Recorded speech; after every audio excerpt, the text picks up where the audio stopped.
Okay, let's get started, and we're going to begin by looking at bonds and notes. Bonds and notes appear to be in a very clearly defined technical position from the perspectives of multiple time frame, time, price, pattern, and momentum that we look at. So we'll look at each of these perspectives together and take a look at what is the probable long-term as well as the immediate-term trend for bonds and notes. This is bonds weekly data. And off of the July 2016 high, we consider that there is a 5-wave decline, which should be a wave 1 or a wave A, in a much higher time frame bear trend. Now, it doesn't take any fundamental or technical expert to understand that the interest rates, well, really from 2012 into 2016, we're in the low single digits, and which is probably the low for many years to come. There's about a 20-year more or less cycle in interest rates. Typically, interest rates would be down, net down to sideways for 8 to 12 years off of a major high. So we're beginning to count from the July 2016 high, and we consider this a wave 1 or A. And more than likely, it'll turn out to be a wave 1, more than likely at least, in a much higher time frame bear trend. Coming off the March 17th low, if we look at just some simple Elliott wave patterns, this is what I usually do is I say, what could it not be? Well, it can't be an impulsive wave, meaning the higher time frame trend at least should not be bullish. We have overlapping swings in here. We have, while we made a new high here, then we tested and exceeded this, what I got labeled as a wave B low. So this is some sort of a correction, and from our perspective, my perspective at least, it's complete. It's a completed ABC, more or less a flat correction against this initial decline. Well, what happens when a correction is complete? When it's complete, then the higher time frame trend, in this case bearish, should continue to a new extreme. In other words, eventually to below the March 17th low. Well, where are we as of right up to date? And I'm recording this actually on Thanksgiving Day. And so the last weekly bar shown in this chart is a very narrow range bar from this past week where there was very light trading, needless to say. Well, if this completed an ABC wave 2 or B correction, and if this initial decline in the October low is a 1, then our objective is to identify the next weekly high, which should complete a corrective wave 2, and that's what we've been looking at for to identify for the past several weeks. So let's look immediately where the market is at. Number one is, at least with bonds, the weekly momentum is almost overbought. Fast line's overbought, the slow line isn't. And because this is a low volume week, is even if it ends up at the end of trading on Friday, which is a short and low volume trading day, we'd really want to see another full week's bar to identify whether it's overbought or not. But the whole point is we're at or near a weekly momentum high, and those are momentum highs that are similar to these past weekly highs where we had what we call dual look-back bearish reversals. So a weekly high is near, and we can just see on this weekly chart from retracements, bonds have reached about the 62% retracement from what we're calling a wave 2 or B high. Down into the wave 1 low. So we're near extremes in weekly momentum to complete a weekly high. We've reached a typical retracement level for a correction, and the pattern all tends to suggest that this is a corrective high in the beginning of an impulsive trend down. So what am I showing up here as a time factor? Well, this is just one time factor. We'll look at some others in a moment. But this is a very simple high to high time factor. And the next high to high, if would be as of the week ending December 1st, and that's next week, at least from the date of when I'm recording this. As you'll see in a minute, we have several time factors falling near the end of November into the first early part of December. So if we were just to look at this chart, and if we use our Elliott wave pattern analysis, clearly we're in a bear trend, and at least at early September, we are in a position to have completed a higher time frame correction, in this case a wave 2 or B. And as of the last bar in this chart when I'm recording this, we are near what should be the extremes for a corrective advance. This is bonds daily data, the December contract from that September wave 2 or B high, and showing the comparable data and wave counts from that high, and that the October low we'd call a wave 1, and a potential A, B, and it's potentially making a wave C. We always anticipate that a correction will be at least 3 distinct sections. They could be flat, they could be irregular, they could be a typical ABC zigzag, but there should be 3 distinct sections. And so we're already in a position that section number 3 is underway. So this is potentially the final section in what could be an ABC correction. So let's take a look at the immediate position. Number one, the daily momentums are dual look back overbought. Now they can frequently be dual look back overbought for several days before an actual price high is complete, but it does warn us that we're pretty close to a daily high, and given that the weekly momentums have reached near the overbought zone, we're very close to a dual time frame momentum overbought zone on the weekly and the daily data. So that's a really powerful signal to be alert to when the next daily high is complete. It's likely to coincide with a weekly high. What's a couple other things I have on the chart here? Well, these numbers are obscured because there are 2 critical projections that come within 1 tick of each other. And it's right around 156.17 to 156.18. And this is the 78.6% retracement of this probable wave 1 decline.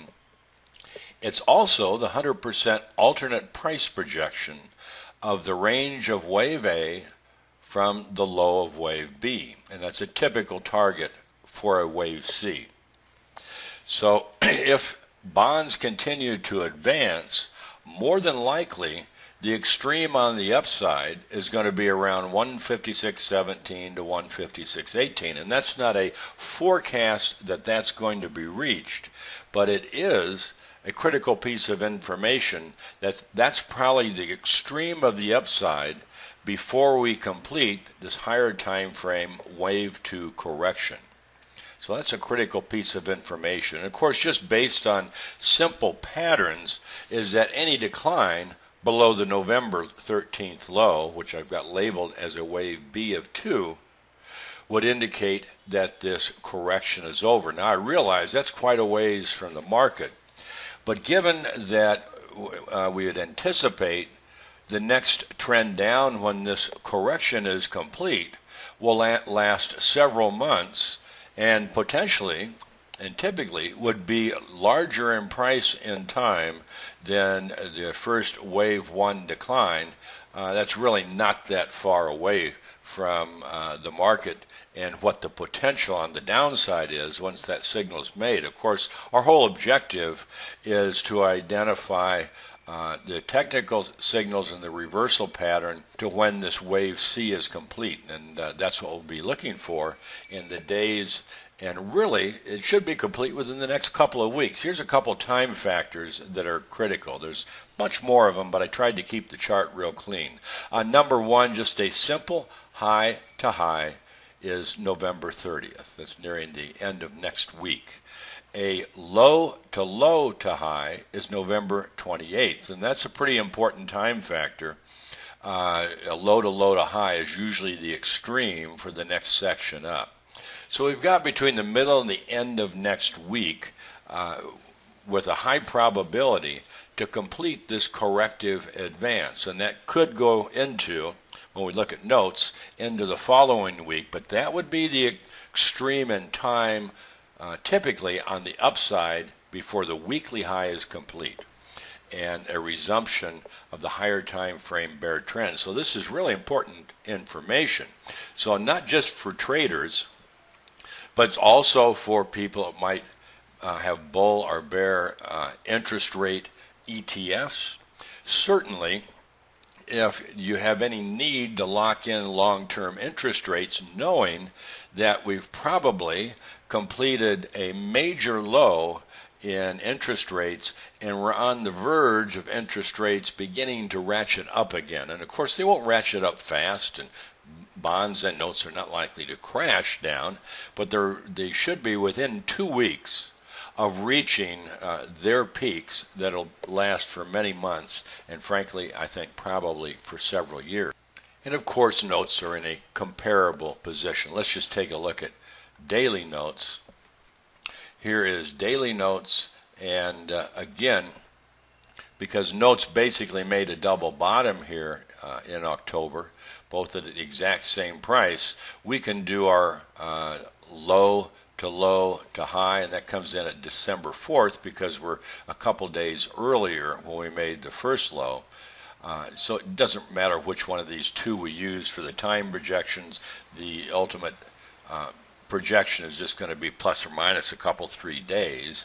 And then here's the high to high projection, which is December 4th. So that's the week following this upcoming week. So again, late November into early December, all of the time projections, the multiple time frame momentum position, the price position, etc., is all indicating that we're going to have a very significant high in bonds and notes. And I should rephrase that, we should have a very significant high in bonds and notes. This is the monthly gold chart from the September 2011 high. And from my point of view, this is the most important chart to look at to keep the perspective of the probable longer-term trend in gold.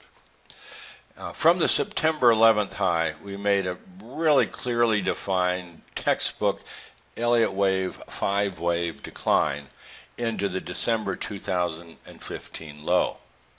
So we have a 1, then we have an irregular 2, a typically impulsive 3, A, B, C, D, E, 4, contracting triangle, and then a 1, 2, 3, 4, 5 to complete wave 5 of 5. Well, at a minimum, we'd anticipate a correction to that 5-wave trend. And as I've been saying the past year in gold, the July high did not meet, or the July 2016 high, 2016, did not meet the minimum time or price targets typical for a correction.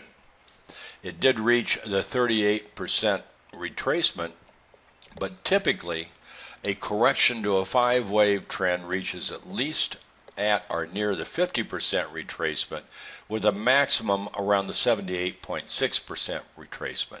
So if this is a correction to a higher time, only a correction and not a bull trend to the higher time frame bearish trend, then we still have not reached at least the minimum price, typical minimum price targets, and this time target was also well short of the typical time target for a correction. I won't go into details about that now, but it was well short of time and price targets that we would anticipate for a correction to this 4-year plus decline. So if that's the case, and even if we're just making a corrective rally and not a new bull trend, is that eventually this July 2016 high should be exceeded. Now that alone is a significant piece of information, and it should be exceeded without gold having traded below the December 2016 low, which I've got labeled as a wave 2 or B. So that's a pretty important piece of information itself. And of course, if this is the beginning of a higher time frame bull trend, then eventually gold as well as silver should go well above the about around 1485, which is the 50% retracement. But that's our minimum expectation, that gold will reach at least 1485 without having traded below the January or December 2016 low. Of course, there's a lot of room between where gold is now and that low, so we'd want to take a look at the more current data, more recent data, to see if we're at or near an extreme. But this alone is an important piece of information to have. This is the gold weekly chart from the December 2015 low. I have no wave counts on this chart because there's none that are really clearly defined. And when I don't have clearly defined wave counts that make sense within the larger term picture, I usually just eliminate them until the pattern position becomes more evident. But let's take a look at the immediate position of gold. Is for the past about 6 to 8 weeks, gold's been essentially sideways from this 62% retracement. 2 weeks ago, gold did make a dual look-back bull reversal in the weekly momentums. So that's our first sign that a weekly low should be complete. But we have what we call pattern reversal signals. What does gold need to do to confirm that that weekly low is complete? And it would be confirmed by a weekly close above the week ending October 20th close. That's at 1308.40. Not too far above the market. So particularly when the pattern position is not really clear, for instance, like it appears to be in notes and bonds, that they're clearly making an ABC corrective rally. When the pattern position is not clear, we have to rely on other technical factors, and we want a clear confirmation of the reversal. I call them pattern reversal signals. And in this case, a close above 1308.40 in December gold would confirm that this weekly momentum and price low is complete. And until that occurs, is that there's still the, as we say in Guruese, the risk of some more downside. However, what should be the maximum downside if the higher time frame trend is bullish? Well, we certainly should not decline below the July 2017 low. That would be the maximum on the downside. And typically, if the gold is making a correction off the September high around the 78.6% retracement at around 1243.5 would be the maximum we consider on the downside. If by chance gold in the next 2 to 3 weeks should decline below this October low, keep in mind of these major lows in December of 2015 and December of 2016. We would be prepared that the final low was likely to be in December and be above the July 2017 low. Now, that's not a forecast that that's going to occur, but we have some information available to us that in the event gold does not make a weekly close above 1308.40, and in the event it does make a new low before the October low, the extreme to complete this corrective decline should be in December, ideally around mid-December. That's typically when these December lows have been made. So there's huge amount of potential on the upside, relatively minimum risk on the downside to prepare for potentially a very significant bull trend that should resume within the next few weeks. And our first signal that bull trend has resumed is a close above 1308.40, a weekly close. So we're going to be keeping our eye on this. But when we keep in mind the higher time frame pattern position and that the July 2016 high did not meet the minimum time or price targets for a corrective rally, which implies that gold should eventually exceed the July 2016 high without exceeding, at the very most, would be the December 2016 low, but because of the recent pattern, it'd be the July 2017 low. Boy, this is a market to be paying attention to right now.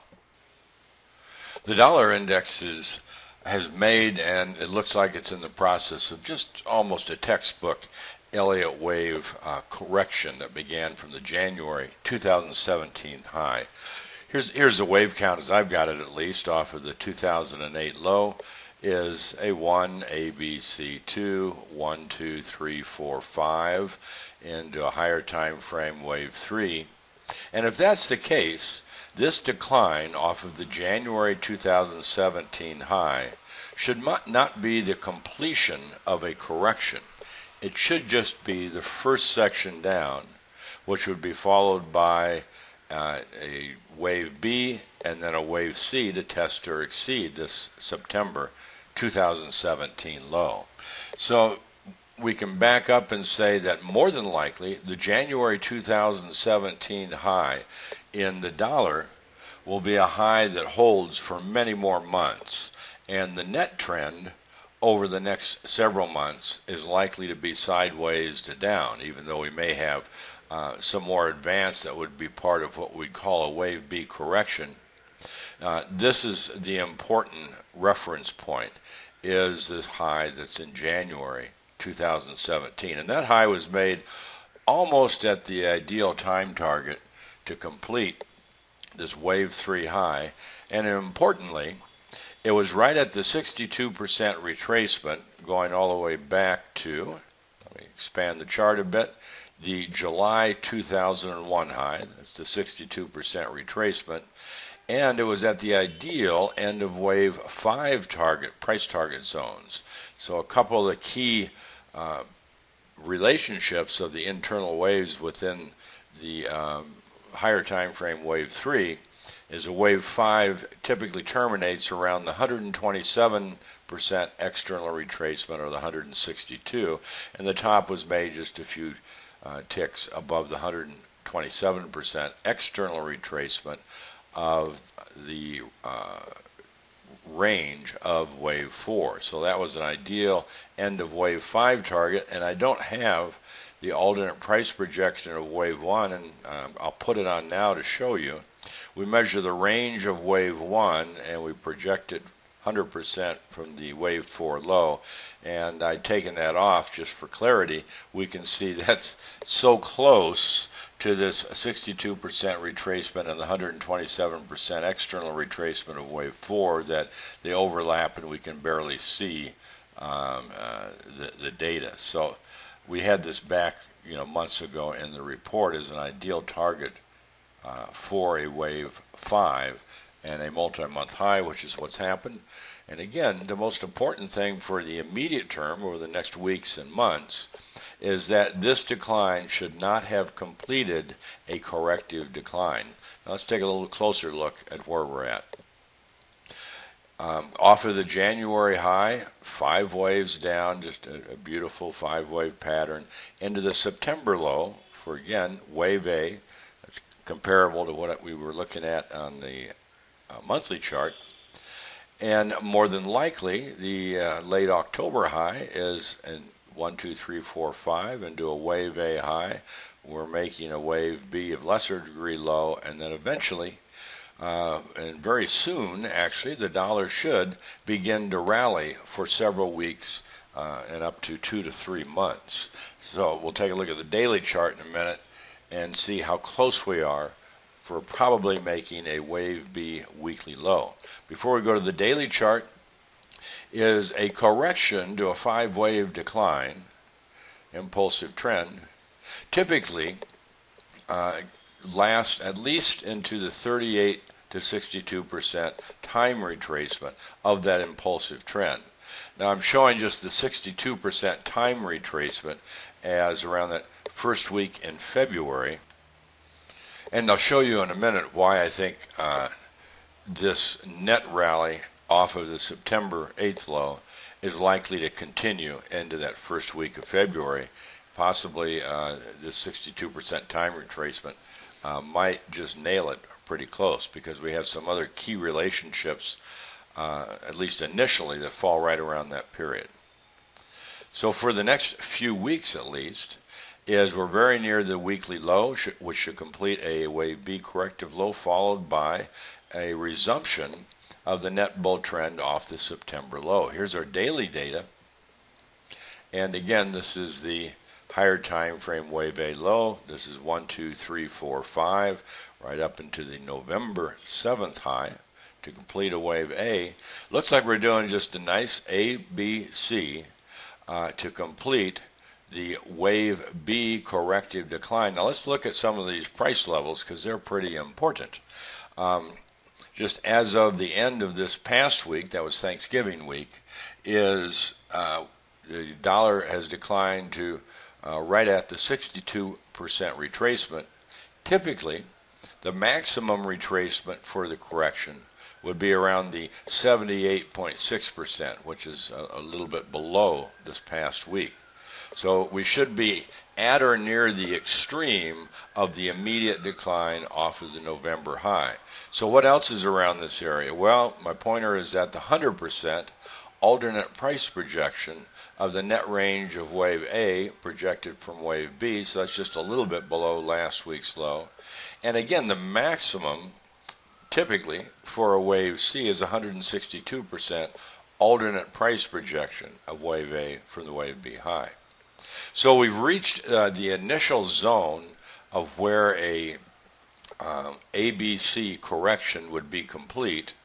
The weekly momentums are bearish, but the fast line has reached the oversold zone, usually warning that we're within a couple weeks of completing a weekly low. And daily momentums are bearish, but the fast line and the daily has also reached the oversold area. So we're very near a dual time frame momentum position to complete the higher time frame weekly low. We have already reached the initial target zone, and it is kind of a broad target zone, but when we're looking for a multi-week and potentially a multi-month low, this is when we want to be on alert. And here's some time factors that are, I think, are going to be significant here over the next couple of weeks.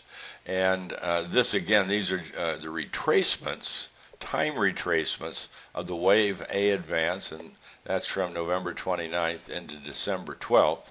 So between the 38 and 62% retracement of this wave A, we should get a wave B low, and that begins just next week, in the next couple of trading days. So we're on alert that we've reached the broad time zone to complete a corrective decline.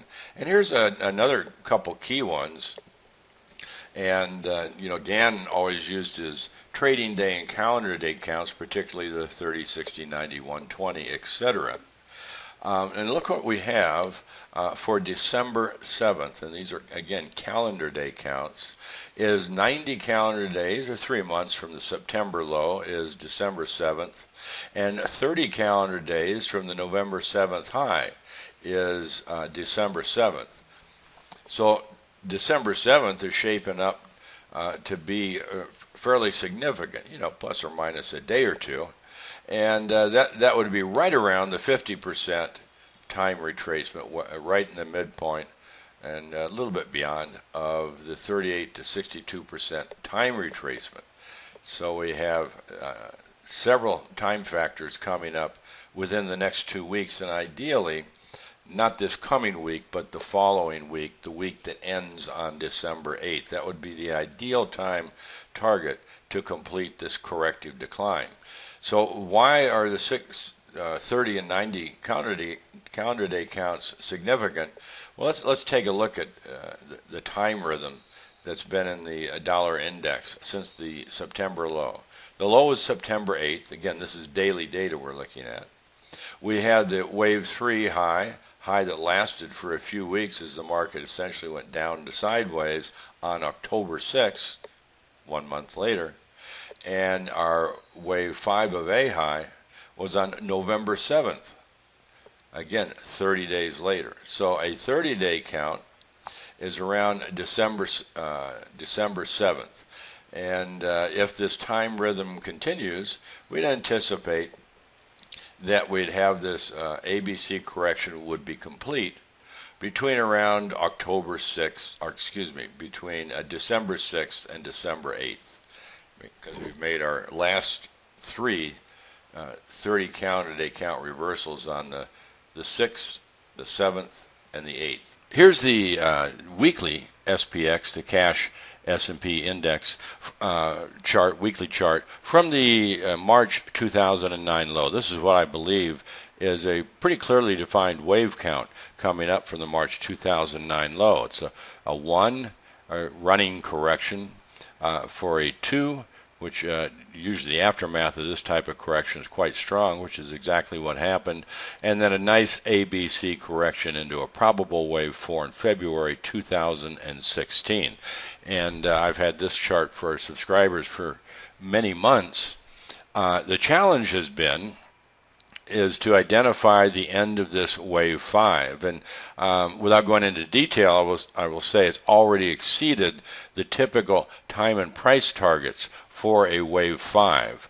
So when that occurs, is I try to identify where we are within the trend up from the February 2016 low, and identify any weekly high, because any weekly high has the potential to complete this wave 5 up from the February 2016 low. And any weekly high has the potential also for completing the advance off of the 2009 low.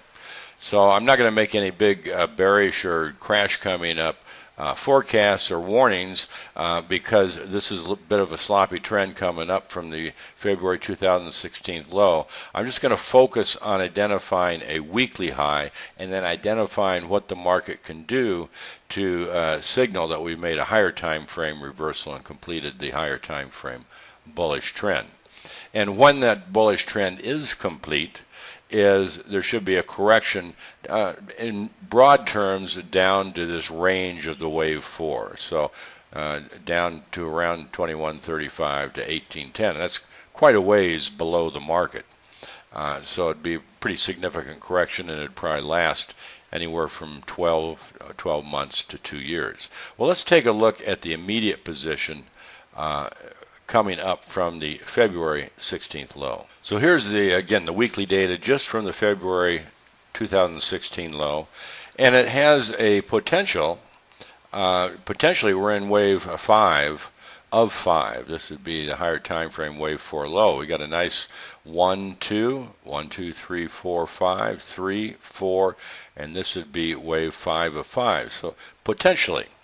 So again, this is a wave pattern that fits all the rules, guidelines, etc. for a 5-wave trend, which would indicate this is the final section up from the August low, the final section up in a much higher time frame low. But it's not an ideal pattern, and the reason it's not ideal is because both the wave 4, the higher time frame wave 4, and the wave 4 of wave 3, both of these are less than their similar or comparable wave 2s. So for instance, wave 4 of 3 is much shorter in time than the wave 2, and typically it's equal to or exceeds the wave 2 correction. And the higher time frame wave 4 again is much shorter than the comparable wave 2. But it does fit all the rules, the guidelines. It seems to fit together pretty well.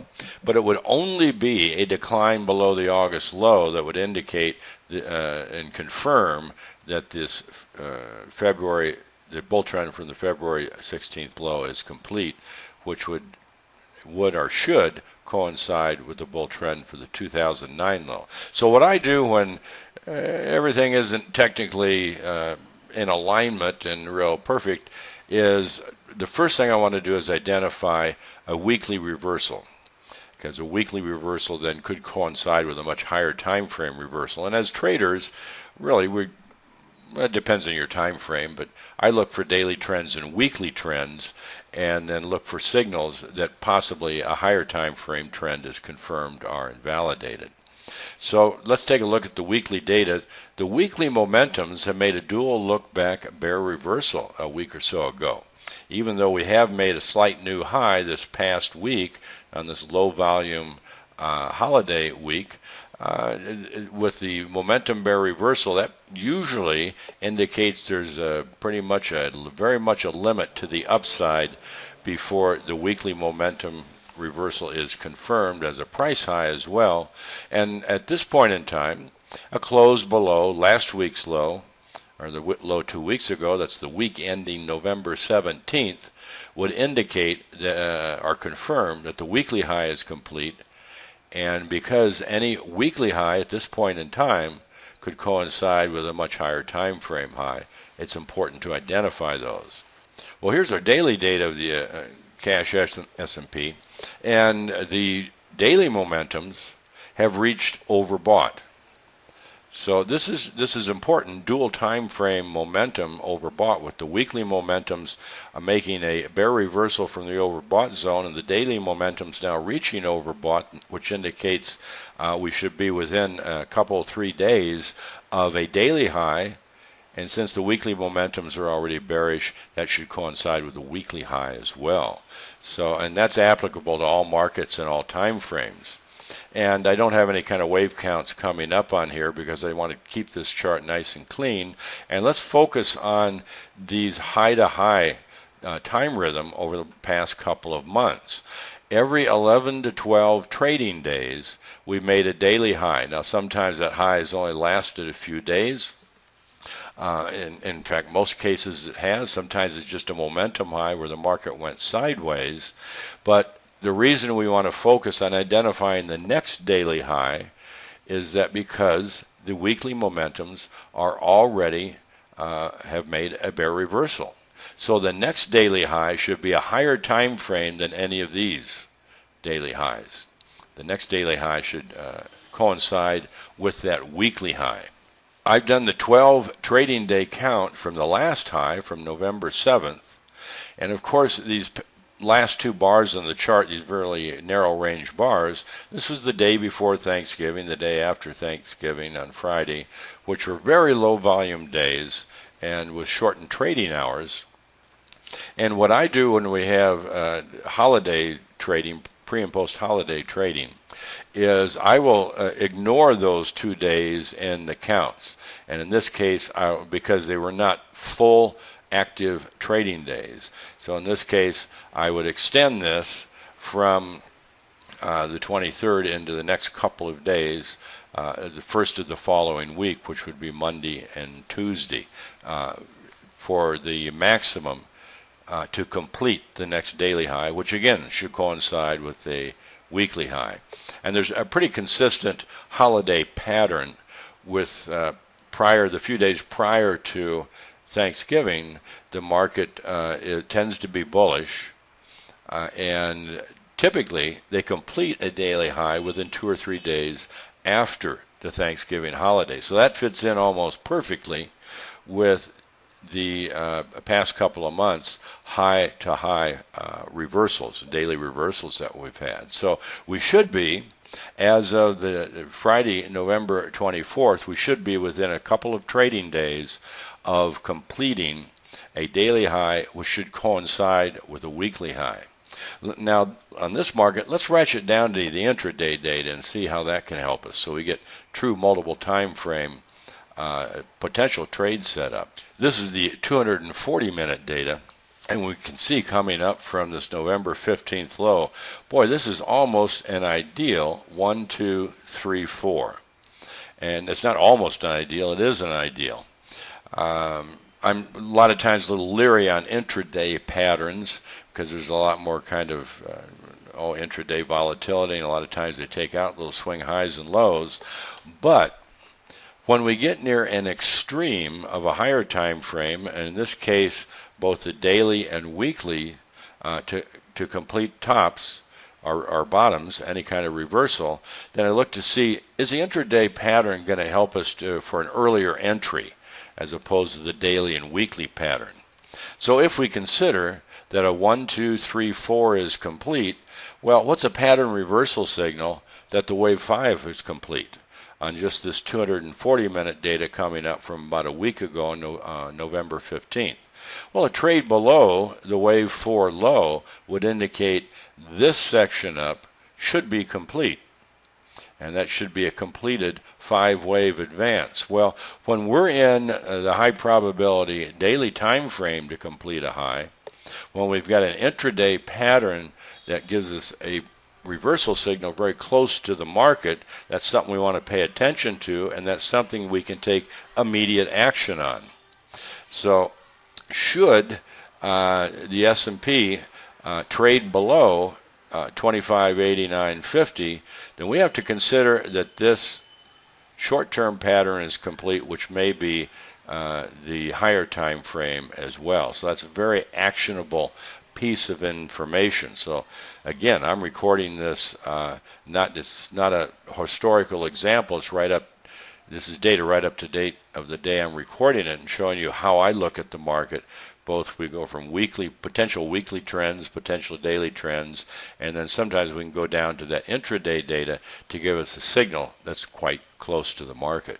So once again, you may be listening to this webinar well after the fact, but you can see how I look at the information that's at hand and then identify if we're at or near a potential higher time frame reversal, how we go to the smaller time frame to give us earlier actionable signals. And you can apply what you've learned today with any market and any time frame. And of course, if you want to continue your education with timely, regular reports throughout the week and weekly videos and weekly trade tutorials, consider that $7 a month trial offer for one of our DT reports. Well, thanks again for attending the webinar, and I think as you can see, there's a lot of interesting and maybe some pretty strong trends that are going to be undertaken over the next few months, well into the first part of 2018, and I hope you take advantage of them.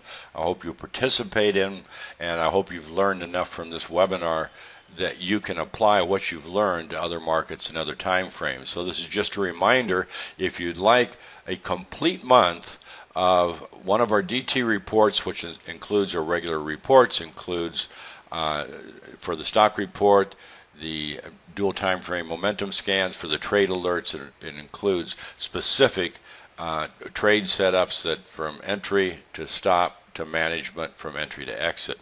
So you can check out more information about our DT reports and access the special $7 1-month trial at dynamictraders.com/DT reports 7.